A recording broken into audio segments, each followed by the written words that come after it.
Halo semuanya. Perkenalkan, kami dari kelompok 3. Dalam video kali ini kami akan menjelaskan mengenai negara hukum dan HAM. Tetapi sebelum itu, perkenalkan dengan saya sendiri, Sylvester Subansina. Saya Marlene Francisca Betkono. Saya Susana Amnahas. Saya Nufita Imelda Poli. Saya Enrita Kanamani. Dan saya Nur Azizah. Sekian perkenalan anggota dari kelompok kami. Oke, baik teman-teman, di sini saya akan menjelaskan mengenai konsep negara hukum. Nah, konsep negara hukum yang dianut dalam Undang-Undang Dasar Republik Indonesia tahun 1945 adalah negara hukum yang aktif dan dinamis, yang menjadikan pihak aktif berorientasi pada pemenuhan dan perwujudan kesejahteraan rakyat sesuai dengan prinsip welfare state. Nah, sebagai negara hukum, segala tindakan penyelenggaraan negara dan warga negara harus sesuai dengan aturan hukum yang berlaku. Hukum dalam hal ini adalah hakikat tataan norma yang berpuncak pada konstitusi, yaitu Undang-Undang Dasar Negara Republik Indonesia tahun 1945.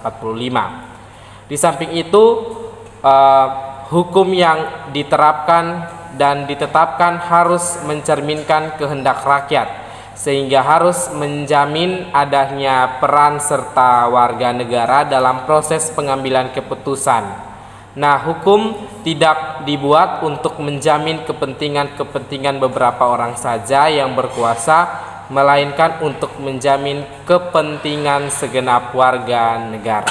Oke, baik, di sini saya akan melanjutkan materi terkait konsep negara hukum yang berkaitan dengan hak asasi manusia, di mana jika berdasarkan Undang-Undang Nomor 39 Tahun 1999 tentang hak asasi manusia, pasal 1 ayat 1 dinyatakan bahwa hak asasi manusia adalah seperangkat hak yang melekat pada hakikat dan keberadaan manusia sebagai makhluk Tuhan yang Maha Esa dan merupakan anugerahnya yang wajib dihormati, dijunjung tinggi dan dilindungi oleh negara hukum, pemerintahan, dan setiap orang demi kehormatan serta perlindungan harkat dan martabat manusia. Nah, hak asasi manusia di Indonesia berawal dari konsep tentang kebebasan atau freedom yang diapresiasi ke dalam istilah kemerdekaan. Nah, hal yang dimaksud sebagaimana tertuang dalam alinea pertama pembukaan Undang-Undang Dasar 1945, kemerdekaan yang demikian itu didasarkan pada eksistensi manusia sebagai makhluk Tuhan, pemilik substansi asasi yang tidak dapat dikurangi oleh siapa saja karena sifat transendental yang melekat padanya. Nah, hak asasi manusia adalah hak dasar yang dimiliki oleh setiap manusia sebagai makhluk hidup ciptaan Tuhan. Penegakan hukum merupakan bentuk usaha dalam mewujudkan ide-ide atas keadilan, kepastian akan hukum, dan kebermanfaatan sosial untuk menjadi kenyataan. Penegakan hukum pada dasarnya merupakan proses perwujudan atas ide-ide. Penegakan hukum adalah proses dilakukannya upaya tegaknya atau berfungsinya atas norma-norma hukum yang secara nyata sebagai bentuk pedoman pelaku dalam kehidupan bermasyarakat dan bernegara. Selanjutnya di sini saya akan membahas tentang prinsip-prinsip negara hukum dalam kaitannya dengan HAM. Nah, implementasi prinsip negara hukum di Indonesia ini merupakan fondasi utama dalam menjaga tatanan kehidupan berbangsa dan bernegara. Prinsip ini mengandung beberapa elemen kunci, yaitu supremasi hukum, kesetaraan di depan hukum, dan perlindungan terhadap hak asasi manusia atau HAM. Implementasi prinsip negara hukum di Indonesia ini mencakup beberapa aspek fundamental yang menjamin berjalannya pemerintahan berdasarkan hukum, bukan kekuasaan semata. Negara hukum ini mengharuskan adanya supremasi hukum, kesetaraan di depan hukum, serta perlindungan terhadap hak asasi manusia atau HAM. Nah, untuk lebih jelasnya akan dibahas oleh teman-teman.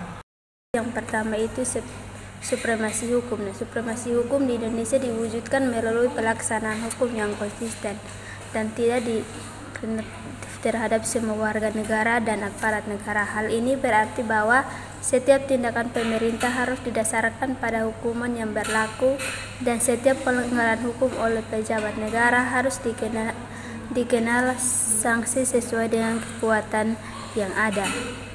Yang kedua itu kerangka hukum. Supremasi hukum didasarkan pada Undang-Undang Dasar Negara Republik Indonesia tahun 1945, Undang-Undang 1945 khususnya pasal 1 ayat 3 yang menyatakan bahwa negara Indonesia adalah negara hukum. Selain itu, berbagai undang-undang seperti Undang-Undang Nomor tahun 12 tahun 2011 tentang pembentukan peraturan perundang-undang juga akan memperkuat prinsip ini. Yang berikut itu implementasi praktis. Nah, dalam implementasinya, supremasi hukum terlihat dalam mekanisme perangkat hukum oleh aparat penegak hukum seperti kepolisian, kejaksaan, dan pengadilan.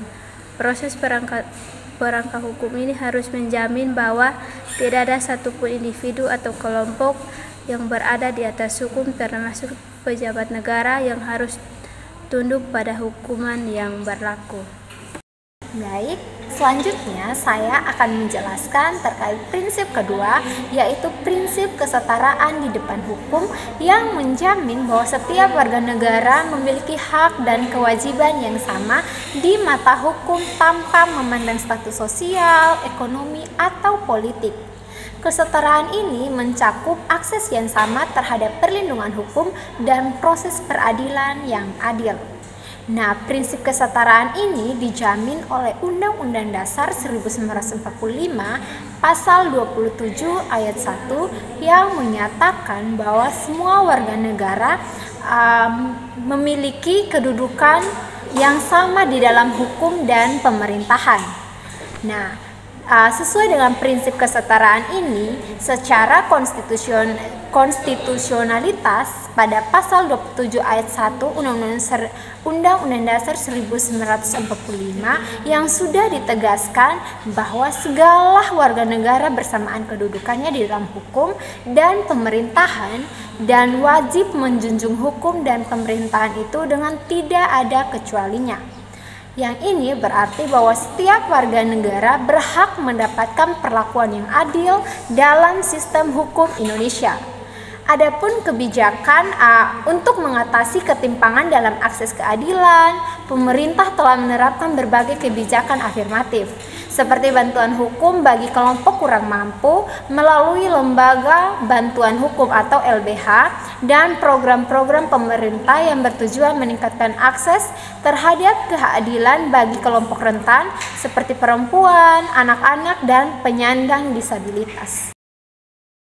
Di sini saya akan menjelaskan tentang prinsip ketiga, yaitu perlindungan hak asasi manusia. Nah, sebagai negara hukum, Indonesia berkomitmen untuk melindungi hak asasi manusia warganya. Hal ini terlihat dari ratifikasi berbagai instrumen internasional tentang HAM serta penegasan dalam konstitusi dan undang-undang. Nah, perlindungan HAM merupakan bagian integral dari negara hukum yang adil dan demokratif. Nah, implementasi ini dapat dilihat dari pembentukan lembaga HAM.